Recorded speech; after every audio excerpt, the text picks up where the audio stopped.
మీరు కూడా కొంచెం అవుతుర్రు బీఆర్ఎస్ సోషల్ మీడియాకి కొంచెం ఇన్ఫ్లుయెన్స్ అవుతున్నట్టున్నారు. ఇప్పుడు విజువల్స్ లేదంటారు 2011 కంచెలు గింత గింత పెట్టుకొని అవి మేము వచ్చి కూలగొట్టినాం. ప్రజాభవన్లో ఎప్పుడన్నా రండి, ఇప్పుడే పోదాం రండి, సీతక్క గారిని కలుద్దాం, బట్టి విక్రమార్క గారిని కలుద్దాం, ముఖ్యమంత్రి రేవంత్ రెడ్డి గారిని కల్పిస్తాను. ఒక సామాన్య కార్యకర్త నేను ముఖ్యమంత్రి రేవంత్ రెడ్డి గారిని కల్పిస్తా. ఎప్పుడో చెప్పండి, మీరు ఒక డేట్ చెప్పండి, ఆ డేట్ ఉందా లేదా, ఆయన అందుబాటులో ఉంటాడా లేడా కనుక్కొని నేను ముఖ్యమంత్రి రేవంత్ రెడ్డి గారిని మీకు కల్పిస్తా. కలిసిరా మీరు రేవంత్ రెడ్డి గారు? చాలాసార్లు కలిసిన, ఇప్పుడు కూడా పోతా, ఆయన అందుబాటులో ఉంటే ఇప్పుడు కూడా పోతా. ఎవరైనా పోవచ్చు, మీరైనా పోవచ్చు, రండి కల్పిస్తా. ప్రతిపక్షంలో ఉన్న కేసీఆర్ ఫామ్ హౌస్లో ఉన్నాడు కదా, వాళ్ళ కార్యకర్తను వెళ్ళి ఇప్పుడు కలవమనండి, కలవలేడు. ఆయన ముఖ్యమంత్రి ఉన్నప్పుడు సొంత ఎమ్మెల్యేలు కలవలే.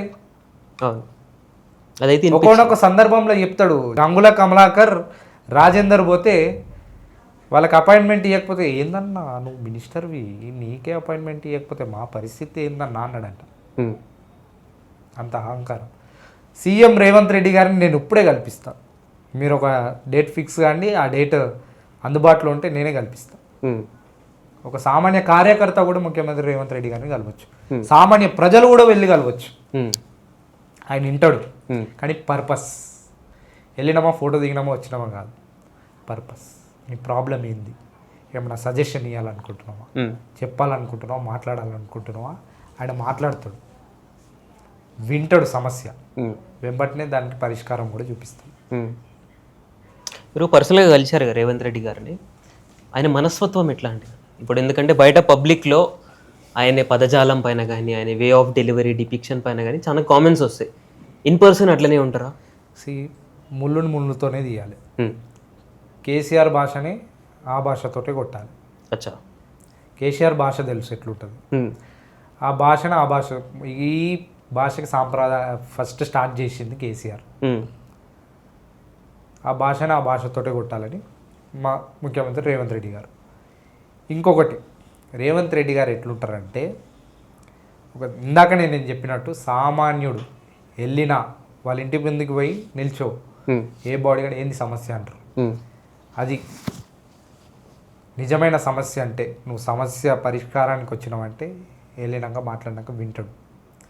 విని ఎంత స్ట్రిక్ట్ ఉంటాడంటే, ఆయన ఎవరన్నా ఆయన ఆఫీస్లో కానీ తప్పు చేసినా, ప్రజలకు ఇబ్బందికరంగా ఉండే విధంగా చేసినా అప్పటినే ఆయన ఆ గేట్లకు కూడా రానియడు, ఆ గేట్ లోపలకు కూడా రానియడు, పైరవికారులని ఆ గేట్ లోపల కూడా రానియడు. ఆయన పేరు చెప్పుకొని ఏదైనా తప్పుడు లెక్కలు చేస్తే ఆ గేట్లోకి కూడా ఎంట్రీ ఉండదు. ఓకే, అంత స్ట్రిక్ట్ ఉంటాడు రేవంత్ రెడ్డి గారు. ఇక రాష్ట్ర ప్రజలకు మంచి చేసే దాంట్లో ఇంకా ఎంత స్ట్రిక్ట్ ఉంటాడు. ఇప్పుడు అంత స్ట్రిక్ట్ ఉన్న వాళ్ళకి ఇంప్లిమెంటేషన్ ప్రాబ్లం ఎందుకు వస్తుందా గవర్నెన్స్లో? ఏ ఇంప్లిమెంటేషన్ కాలే చెప్పండి, హామీల గురించి అడుగుతున్నారు. అదే ఏ హామీ కాలే, ఏ హామీ అయిందని కాన్ఫిడెంట్గా ఒక్క మంత్రి కూడా చెప్పరు ఈ హామీ అయిందని. ఏ హామీ కాలే చెప్పండి. అది 6 గ్యారెంటీలు అన్నీ అయినాయి. 6 గ్యారెంటీలు. నేను ఇంతసేపు ఇంత మాట్లాడిన తర్వాత కూడా మీరు ఆ ప్రశ్న అడుగుతున్నారంటే, అప్పుల పాలైనా కూడా 200 యూనిట్ కరెంట్ అందజేస్తున్నాం, 500కి గ్యాస్ సిలిండర్, 5 లక్షల నుంచి 10 లక్షలకి ఆరోగ్యశ్రీ అందజేస్తున్నాం. గతంలో రేషన్ కార్డు ఇలే, ఇప్పుడు రేషన్ కార్డు ఇస్తున్నాం, రేషన్ కార్డు ఇచ్చి సన్న బియ్యం ఇస్తున్నాం. రైతు భరోసా 5,000 నుంచి 6,000 చేసినాం. రైతు రుణమాఫీ చేసినాం, 21,000 కోట్లతో 25 లక్షల మందికి రైతు రుణమాఫీ చేసినాం. 500 బోనస్ ఇస్తున్నాం సన్నవడ్లు పండిస్తే. గతంలో వరేస్తే ఊరన్నాడు, ఇప్పుడు వరేస్తే సిరి అంటున్నాం. ఉద్యోగాలు ఇచ్చినాం, 80,000 ఉద్యోగాలు ఇచ్చినాం. యంగ్ ఇండియా స్కిల్ యూనివర్సిటీ కడుతున్నాం, యంగ్ ఇండియా స్పోర్ట్స్ యూనివర్సిటీ కడుతున్నాం, యంగ్ ఇండియా ఇంటిగ్రేటెడ్ స్కూల్స్ కడుతున్నాం. ఇందిరం ఇండ్లు, ఇప్పుడు సామాన్యుడికి సొంత ఇల్లు అనేది ఒక కళ. 60 గజాల భూమి ఉన్నా ఇల్లు కట్టుకోలేని పరిస్థితి ఉంటుంది ఊర్లలో. కానీ అక్కడ ఏదైనా కంపెనీలో పనిచేస్తే 10,000కి మించి రాదు. ఆ 10,000ను ఇల్లు ఎట్లా సాగుతాడు, ఏ తిండి ఎట్లా తింటాడు, ఇల్లు ఎట్లా కడతాడు? దాదాపు 4,60,000 కుటుంబాలకు ప్రభుత్వం నిధులు విడుదల చేసింది. ఇంటికి ఇల్లు కట్టుకోవడానికి ఇందిరమ్మ ఇళ్ళకి 5 లక్షలు. రాష్ట్రం అప్పుల పాలైనా ఒకవైపు అప్పులు కడుతూ దానికి మిత్తిలు కడుతూ ఇక్కడ సంక్షేమ పథకాలు అందిస్తూ ఒకవైపు సంక్షేమ పథకాలు ఒకవైపు అభివృద్ధి రెండో ఒక జోడెద్దులో తెలుస్తుంది. సో ఇప్పుడు కాంగ్రెస్ పార్టీ బీజేపీ పార్టీ అంటే ఒక సీనియర్ పార్టీ, సీనియర్ లీడర్లే ఉంటారు, దాంట్లో యూత్కి పెద్ద ఛాన్స్ ఉండదు, వాళ్ళని ఎంకరేజ్ చేయరు అని చెప్తారు. ఇప్పుడు ఒక యంగ్స్టర్ పొలిటికల్లోకి రావాలి అనుకుంటే కాంగ్రెస్ ఒక రైట్ ప్లాట్ఫామ్ అయినా, ఎందుకంటే మీరు ఇప్పుడు ఒక నాకు తెలిసి 8-9 ఇయర్స్ అయిపోయింది కాంగ్రెస్లో ఉండి, మీరేమైనా ఇబ్బందులు ఫేస్ చేసిర్రా? ఏమైనా డబ్బు అవసరం పడుతుందా? పైనుంచి సీనియర్ లీడర్స్ నుంచి మీకు ఏమైనా అప్రెషన్ గురైందా? యువత రాజకీయాల్లో ఉన్న కాంగ్రెస్ పార్టీనా మీరు అన్ని పార్టీలు అంటుర్రా? అన్ని పార్టీలు అంటారు. నాకైతే ఏం ఫేస్ చేయలేదు కాంగ్రెస్ పార్టీలో. మంచిగా మాట్లాడుతున్నావా వీని ఎంకరేజ్ చేయాలి, ప్రజల సమస్యలు వింటుండా వీని గ్రౌండ్లో పంపాలి, పబ్లిక్ కాజ్ కోసం ఫైట్ చేస్తుండా వీడిని ఇంకా ఎంకరేజ్ చేయాలి, వీనికి దళం ఉందా ఒక పొజిషన్ నుంచి ముందుకు పంపాలి. డబ్బు చూడదు కాంగ్రెస్ పార్టీ, డబ్బు ఉందా లేదా అనేది చూడదు. కర్ణాటక అనుకుంటా, కర్ణాటకలో సంథింగ్ ఏదో స్టేట్ భారత్ జోడో యాత్ర చేస్తున్నప్పుడు రాహుల్ గాంధీ గారు ఒక ఇంటలెక్చువల్ పర్సన్ కలిసిండు. ఆయనకి టీచర్ ఉద్యోగం ఏదో ఉంది ఆయనకి. భారత్ జోడో యాత్రలో కలిస్తే చేయి ఊపితే ఆయనకి లోపల పిలిచి నడుస్తూ ఆయన మాటలు విని ఆయన ఏ కాన్స్టిట్యున్సీ చెప్తే అది గుర్తుపెట్టుకొని కర్ణాటకలో ఆయనకు టికెట్ ఇవ్వాలని చెప్పి టికెట్ ఇచ్చి గెలిపించుకుంది. ఓకే, ఒక సామాన్యుడు భారత్ జోడో యాత్రలో కలిసిన వ్యక్తికి, ప్రజల సమస్యలపై అవగాహన ఉన్న వ్యక్తికి, ఆయన కొంచెం ఇంటలెక్చువల్, ఎట్లా తీర్చాలి, కొంచెం ఎట్లా చేయాలి అనేది రాహుల్ గాంధీకి చెప్తే అరే ఈయన ఎమ్మెల్యే అయితే బాగుంటుంది అని ఆలోచించి ఆయన ఎమ్మెల్యే చేసిండు ఈరోజు. నాలాంటి వ్యక్తి కూడా అదే నమ్మకంతో నాకు కాంగ్రెస్ పార్టీ డబ్బు ఉందా లేదా ఇప్పుడు చూడలే, సామాన్యుడు మధ్యతరగతి కుటుంబంలోకి వెళ్ళి నేను రాజకీయాల్లోకి వచ్చిన. ఓకే, కాంగ్రెస్ పార్టీని ఎంచుకున్నా. ఇప్పటి వరకు నీకు డబ్బు ఉందా లేదా అని ఏ రాజకీయ నాయకుడు అడగలే. ఈవెన్ మా కాన్స్టిట్యున్సీ ఇన్ఛార్జ్ కూడా అడగలే, మా కాన్స్టిట్యున్సీ నాయకుడు కూడా అడగలే. బాగా మాట్లాడుతుండా, యాక్టివ్గా ఉన్నాడా, రాజకీయాల్లో సర్వైవ్ అవుతాడా, లేకపోతే జంపింగ్ జపాంగ్స్ ఏమైనా చేస్తాడా, నేను ఎంకరేజ్ చేస్తా అన్ని అనలైజ్ చేసుకుంటా కాదు. లాయల్గా ఉన్నాడు పార్టీకి, ఇక బ్లడ్లు ఎక్కుతుంది కాంగ్రెస్ పార్టీ సిద్ధాంతాలు, ఆ బ్లడ్లు ఉంది, నేను ఎంకరేజ్ చేయాలి అరుణ్ని అని చెప్పి ఎంకరేజ్ చేస్తున్నారు. ఆ ఎంకరేజ్మెంట్ తోటే కొంచెం ముందుకు వెళ్తూ ఉన్నా, కొంచెం మాట్లాడడం ఇంకా నేర్చుకుంటున్నా. అంటే మాట్లాడడం అంటే సబ్జెక్ట్ ఉంటేనే ఎవరన్నా నోట్లోకి వెళ్ళి మాటలు వస్తుంది. ఎప్పుడన్నా బండ్ల పెట్రోల్ ఉంటేనే బండి నడుస్తుంది, మనకి ఈడ సబ్జెక్ట్ ఉంటేనే మాటలు వస్తాయి. ఈ ఏజ్లోనే అన్నీ నేర్చుకున్నా అంటలే, నేర్చుకుంటున్నా, అంత ప్రాసెస్లు ఉన్నా. అండ్ ఇప్పుడు ఏం అడగా, నేను ఎవరిని పార్టీలో నేను వాళ్ళు ఇచ్చే వరకు ఏం అడగా, పోతూనే ఉంటా, కష్టపడుతూనే ఉంటా, పార్టీ కోసం లాయల్గా ఉంటా, వాళ్ళు ఇస్తే తీసుకుంటా, ఇవ్వకపోయినా ఉంటా.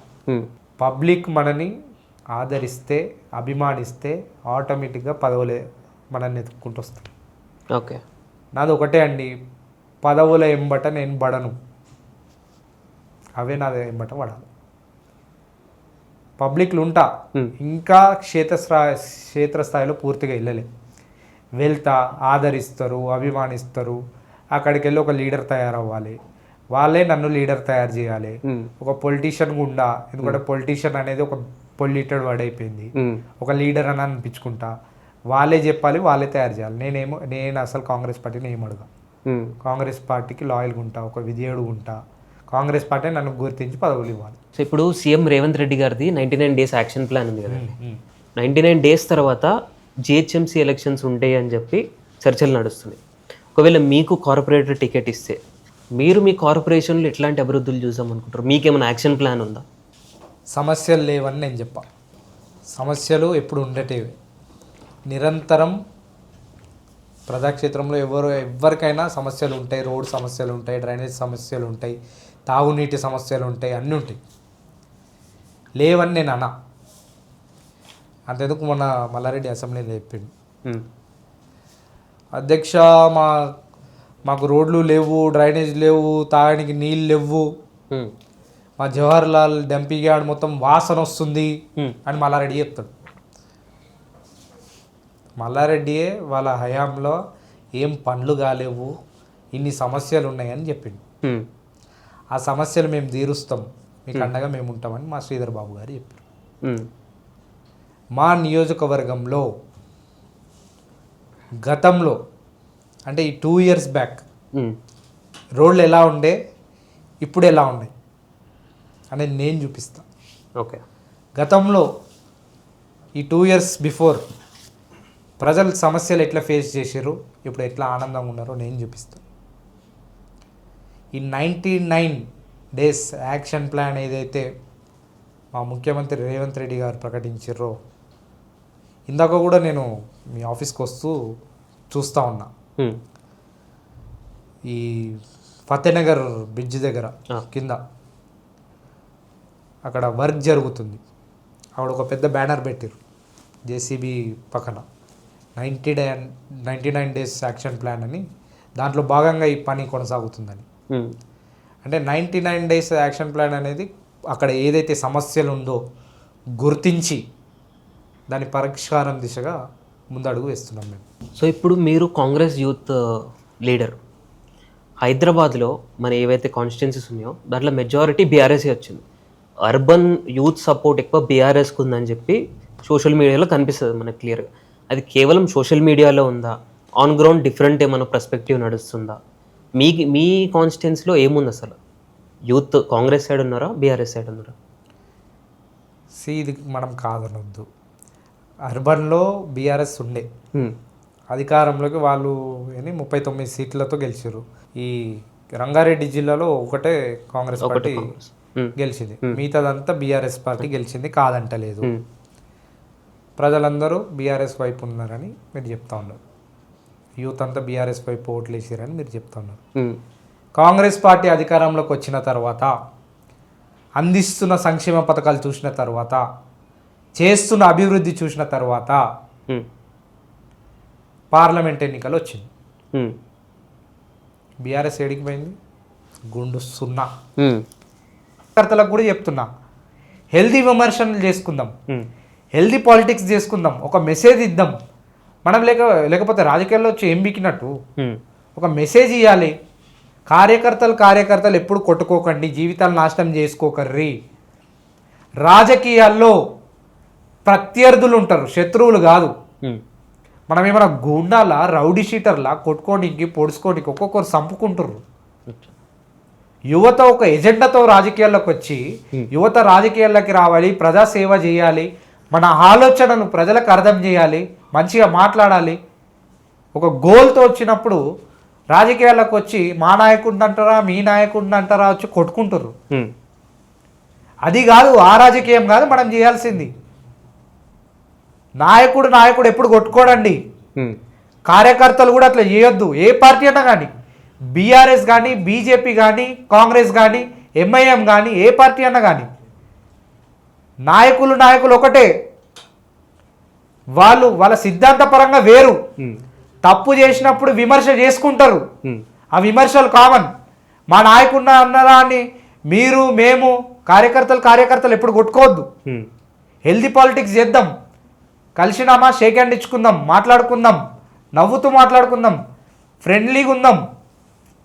కానీ పార్టీ పరంగా వస్తే, అభివృద్ధి పరంగా వస్తే విమర్శించండి, దానికి మేము ఆన్సర్ ఇస్తాం. నాయకులు ఎప్పుడు కొట్టుకోరు, మనం ఎందుకు కొట్టుకోవాలి? ఆ మెసేజ్ ఎప్పుడు అది రాంగ్. మారండి ఇప్పుడన్నా. అట్లాంటి సాంప్రదాయాన్ని ముగింపు చెప్దాం. యువత రాజకీయాల్లో వస్తున్నారంటే ఒక కొత్తదనం ఉండాలి. లేకపోతే అదే గొర్రెల మందల్లాగా మనం వెనకాల వెళ్తే రెచ్చగొట్టే నాయకుడు ఉంటాడు, మనం రెచ్చిపోవద్దు. వాడు ఫాల్తుగాడు అవలగాడైతే మనం కూడా ఫాల్తుగాడు అవలగలమా? చదువుకున్నాం, మనం ఆలోచించాలి, కొంచెమన్నా ఆలోచనతో ఉండాలి. అదే ట్రాక్లో వెళ్ళొద్దు. మనం ఒక మాటతో మనం ఏమన్నా చెప్తే మనం కూడా విమర్శించాలి. సో అట్లాంటి రాజకీయాలు వద్దు. కొట్టుకునే రాజకీయాలు వద్దు, తిట్టుకుందాం, విమర్శించుకుందాం, భౌతిక దాడులు ఆ రాజకీయాలు వద్దు. ఎగ్జాంపుల్ నేనే చెప్తున్నా, మా స్థానిక నియోజకవర్గ ఎమ్మెల్యేని తిట్టినా విమర్శించిన చెంచాలు వచ్చి నన్ను చెప్తారు. నేను చెంచాలు ఎందుకు అంటున్నా అంటే కొంచెం బుద్ధి తెచ్చుకోండి. ఆడు హెల్దీ విమర్శ చేస్తే మర్యాద ఇస్తా, కొంచెం బుద్ధి తెచ్చుకొని మారండి. పైన పైన నాయకులు ఒకటే, మనం కూడా ఒకటే ఉండాలి, నవ్వుతూ పలకరించుకోవాలి. సో అలాంటి రాజకీయాలకి ముగింపు చెప్దాం. చిల్లర రాజకీయాలు వద్దు, చిల్లర రాజకీయాలు వద్దు. ఈ కొట్టుకునే రాజకీయాలు, తిట్టుకునే రాజకీయాలు, కర్రలు, రాళ్ళు, నెత్తులు వల కొట్టుకోవడం వద్దు. ఇందాక చెప్పినట్టు రాజకీయాల్లో ప్రత్యర్థులు మాత్రమే, శత్రువులు కాదు. మీ ఇంట్లోని చంపిర్రా, లేకపోతే మీ ఇంట్లో వాళ్ళని కొట్టిర్రా, మీ అన్నదమ్ములను చంపిర్రా, ఎందుకు కొట్టుకుంటారండి? సిద్ధాంతపరంగానే వేరు. మనం వద్దు రాజకీయాలు అవి. మంచి క్లీన్ పాలిటిక్స్, హెల్దీ పాలిటిక్స్ చేద్దాం. అరే రాజకీయాలు అంటే ఇట్లా ఒకప్పుడు చూస్తుండే అండి మనం. చంద్రబాబు నాయుడు, రాజశేఖర్ రెడ్డి, ఒక వాజ్పేయి, ఒక మన్మోహన్ సింగ్ అప్పట్లో. ఇట్లాంటి రాజకీయాలు మనం మళ్ళీ చూడాలి. మనం ఇప్పుడులాగా కలిస్తే కొట్టుకోవడం. ఎగ్జాంపుల్ చెప్తా అండి, కాంగ్రెస్ పార్టీ కార్యకర్తలకి బీఆర్ఎస్ పార్టీ కార్యకర్తలకు చెప్తా ఉన్నా, అసెంబ్లీలో ఒక మంచి వాతావరణం మీరు చూసిర్రు. ఒక మంచి సాంప్రదాయానికి ముఖ్యమంత్రి రేవంత్ రెడ్డి గారు తెరలేపారు. అదేంటంటే, ఒక ప్రతిపక్ష నాయకుడు కేసీఆర్ గారు అసెంబ్లీకి వచ్చినప్పుడు ఒక ముఖ్యమంత్రి స్థానం నుండి, ఒక ముఖ్యమంత్రి స్థాయి నుండి రేవంత్ రెడ్డి గారు వారిని దగ్గర వెళ్ళి షేక్ హ్యాండ్ ఇచ్చారు. ఒక మంచి హెల్దీ పాలిటిక్స్కి వారు తెరలేపారు. కుత్బుల్లాపూర్కి వస్తే అక్కడ మీరు యూత్ కాంగ్రెస్ లీడర్, కానీ సిటీ మొత్తము యూత్, అర్బన్ ఓటర్స్ అందరూ బీఆర్ఎస్కి ఎక్కువ మొగ్గు చూపిస్తారు. ఇప్పుడు మీరు ఏ కాన్ఫిడెన్స్తోని మళ్ళీ జిహెచ్ఎంసీ కూడా మేమే గెలుస్తాం, వచ్చే ఎలక్షన్స్ కూడా మేమే గెలుస్తాం? హైదరాబాద్లో అన్ని సీట్లు బీఆర్ఎస్ గెలిచినాయి, అది ఒప్పుకుంటా, కాదంటలే. ఉమ్మడి రంగారెడ్డి జిల్లాలో కాంగ్రెస్ పార్టీ గెలిచిందో ఒకటే. యువత బీఆర్ఎస్ పార్టీని నమ్ముతున్నారు, బీఆర్ఎస్ పక్షాన ఉన్నారని చెప్పి మీరు చెప్తా ఉన్నారు. సరే, బీఆర్ఎస్ పార్టీ క్యాండిడేట్ని హైదరాబాద్లో గెలిపించారు. కానీ కాంగ్రెస్ పార్టీ అధికారంలోకి వచ్చిన తర్వాత అందుతున్న సంక్షేమాలు చూసి, చేస్తున్న అభివృద్ధి చూసి, పార్లమెంట్ ఎన్నికల్లో బీఆర్ఎస్ పార్టీకి ఇచ్చింది గుండు సున్నా. మరి అది చెప్పరు. రూరల్లో సర్పంచ్ ఎన్నికలు అయినాయి, కాంగ్రెస్ పార్టీ మద్దతుదారులు 85% గెలిచారు. సరే, ఇక్కడ మాట్లాడదాం, హైదరాబాద్లో మాట్లాడదాం. హైదరాబాద్లో ఒక్క సీటు కూడా కాంగ్రెస్కి రాలే అంటున్నారు. కంటోన్మెంట్ ఉప ఎన్నిక జరిగిన తర్వాత కాంగ్రెస్ పార్టీని ఎందుకు గెలిపించారు? ఎందుకంటే మేము అనుకున్నది తప్పు, బీఆర్ఎస్ పార్టీ ఉంటేనే అభివృద్ధి జరుగుతుంది అనుకున్నది తప్పు, కాంగ్రెస్ పార్టీ చేస్తుంది అభివృద్ధి, కాంగ్రెస్ పార్టీ చేస్తున్న సంక్షేమ పథకాలు చూసి కాంగ్రెస్ పార్టీని గెలిపించారు. సరే, కంటోన్మెంట్ ఏదో గెలిచింది అనుకుందాం. జూబ్లీహిల్స్ బై ఎలక్షన్ వచ్చింది. జూబ్లీహిల్స్లో కూడా సిట్టింగ్ సీట్ కదా బీఆర్ఎస్. మరి అక్కడ ఒక కాంగ్రెస్ పార్టీ క్యాండిడేట్ గెలిచింది. 100 కోట్లు గుమ్మరిచ్చిరని చెప్పి టాక్ నడుస్తుంది. అంటాడండి, ఎంత అంటాడు. వాడి మీద బురద ఉంది అని చెప్పి మాకు కూడా బురద అంటించాలనుకుంటాడు. కేటీఆర్ కోట్లు ఖర్చు పెట్టినా వాళ్ళ ఎమ్మెల్యేలకి పంపించి, నా బీఆర్ఎస్కి చెందిన ఒక మిత్రుడు చెప్తా, కేటీఆర్ ఒక ఎమ్మెల్యేకి ఒక ఇన్ఛార్జ్ ఇచ్చిండు. ఆ డివిజన్ ఇన్ఛార్జ్ ఇచ్చి, నువ్వు ఇన్ని కోట్లు ఆ డివిజన్లో ఖర్చు పెట్టాలి అన్నాడు. డబ్బు మీద కేటీఆర్ డిపెండ్ అవుతాడు. మేము ప్రజలను నమ్ముకొని రాజకీయం చేస్తాం, ప్రజలు నమ్ముకొని ఓట్లు అడగడానికి పోతాం. గెలిచినాం కదా జూబ్లీహిల్స్లో. యువత ఎటువైపు ఉన్నారు? నవీన్ యాదవ్ వైపు ఉండే, కాంగ్రెస్ పార్టీ వైపు ఉండే. ఇప్పుడు కూడా జిహెచ్ఎంసీ ఎలక్షన్ ఏదైతే జిహెచ్ఎంసీ 3 అయిందో, CMC Cyberabad municipal corporation, Malkajgiri municipal corporation, ఆ తర్వాత గ్రేటర్ హైదరాబాద్ మున్సిపల్ కార్పొరేషన్, మూడిట్లో 300 డివిజన్స్ ఉన్నాయి. మా సైబరాబాద్లో 76 డివిజన్స్ ఉన్నాయి. మల్కాజ్గిరి మున్సిపల్ కార్పొరేషన్లో 74 డివిజన్స్ ఉన్నాయి. రాసి పెట్టుకోండి. ఆ రోజు నేనే మీతో మాట్లాడతా ఆఫ్టర్ జిహెచ్ఎంసీ ఎలక్షన్. కొట్టినాం కదా అన్న అంట. ఆ రోజు ఇంటర్వ్యూలో ఏదైతే చెప్పినానో కాంగ్రెస్ పార్టీ అత్యధిక స్థానాలు జిహెచ్ఎంసీలో కూడా గెలవబోతుందని ఇప్పుడు చెప్తున్నా, ఆ రోజు కూడా చెప్తా. సో ప్రజలు ఇంకా మిమ్మల్ని నమ్ముతురు అని చెప్పి మీరు అనుకుంటున్నారు? మిమ్మల్నే నమ్ముతురు కాదు, మమ్మల్నే నమ్ముతురు. అంతే, ప్రజలు మమ్మల్నే నమ్ముతురు. ఆడొకడు ఉంటాడు బీఆర్ఎస్ కార్యకర్త ప్రజల్ని రెచ్చగొట్టడానికి, కానీ వాళ్ళకి తెలుసు కాంగ్రెస్ పార్టీనే ఉంటేనే చేస్తుంది, కాంగ్రెస్ పార్టీ ఉంటేనే అభివృద్ధి అవుతుందని. సరే, నాది ఒక పర్సనల్ క్వశ్చన్ మీకు. మీరు అవుట్ ఆఫ్ ది పార్టీ ఒక leader, out of the politics కూడా కన్సిడర్ చేయకుండా ఒక లీడర్ని ఇన్స్పిరేషన్ తీసుకోవాలంటే ఎవరిని తీసుకుంటారు? In and out of the Congress party. Of course Rahul Gandhi. Rahul Gandhi. Of course Rahul Gandhi. ఎందుకు? మా నాయకుడు, త్యాగాల కుటుంబం త్యాగాల ఫలితం ఈరోజు మనం ఇలా బతుకుతున్నాం. వాళ్ళ ఫ్యామిలీకి థ్రెట్ ఉన్న వాళ్ళ కుటుంబం కూడా దేశం కోసం ప్రాణం అనిపించింది. రాహుల్ గాంధీ గారు ఒక ప్రతిపక్ష నాయకుడిగా ప్రజల మధ్య ఉంటూ భారత్ జోడో యాత్ర చేసి ఆయన వెళ్ళిపోవచ్చు, మంచిగా ఎంజాయ్ చేయొచ్చు లైఫ్, కానీ ప్రజలను వదిలేస్తే, ఈ దేశ ప్రజల్ని ఇట్లనే వదిలేస్తే ఈ బీజేపీ మాయమాటలు నమ్మి మోసపోతారు. ఆయనకి థ్రెట్ ఉన్నా కూడా ఈరోజు ప్రజాక్షేత్రంలో ఉన్నారు. ఏదైనా సరే కోవిడ్కు ముందు కూడా ఆయన చెప్పారు, ఏదో something big is happening, government చూసుకోవాలంటే మనకేముంది మోడీ ఉన్నాడు అయిపోతుంది అంటే చిప్పలు పట్టుకొని కొడితే కోవిడ్ వెళ్ళిపోతుందంట. Rahul Gandhi never compromise leader. ఆయన మీద ఎన్ని కేసులు పెట్టినా కాంప్రమైజ్ కాలేడు. అడుగుతూనే ఉన్నాడు, ప్రశ్నిస్తూనే ఉన్నాడు. ఆయన ఒకటే చెప్పిండు, ఆమె డరితే నై క్యూకి ఆమె కాంగ్రెస్ అయ్యండి. భయం అనేది మా కాంగ్రెస్ పార్టీ బ్లడ్లో లేదు. అలాంటి నాయకుడి అండర్లో వర్క్ చేయడం నేను గర్వంగా భావిస్తున్నా. ఆయననే ఇన్స్పిరేషన్ తీసుకుంటున్నా. రాహుల్ గాంధీ నా లీడర్. ఇక నా ఫైర్ బ్రాండ్ రేవంత్ రెడ్డి గారు. ఆయన మాటకి నేను ఫ్యాన్, ఆయన స్టైల్, వర్కింగ్ స్టైల్కి నేను అభిమాని. ఇప్పుడు రాహుల్ గాంధీ అన్న ప్రతిసారి అపోజిషన్ పార్టీ వాళ్ళు మాట్లాడేది రాజకీయాల కోసం ఇంటి పేరు దొంగతనం చేసిర్రు, గాంధీ ఫ్యామిలీయా వాళ్ళది అని క్వశ్చన్ చేస్తారు. ఇప్పుడు మొన్న గాంధీ సరోవర్కి జరిగిన ఇన్సిడెంట్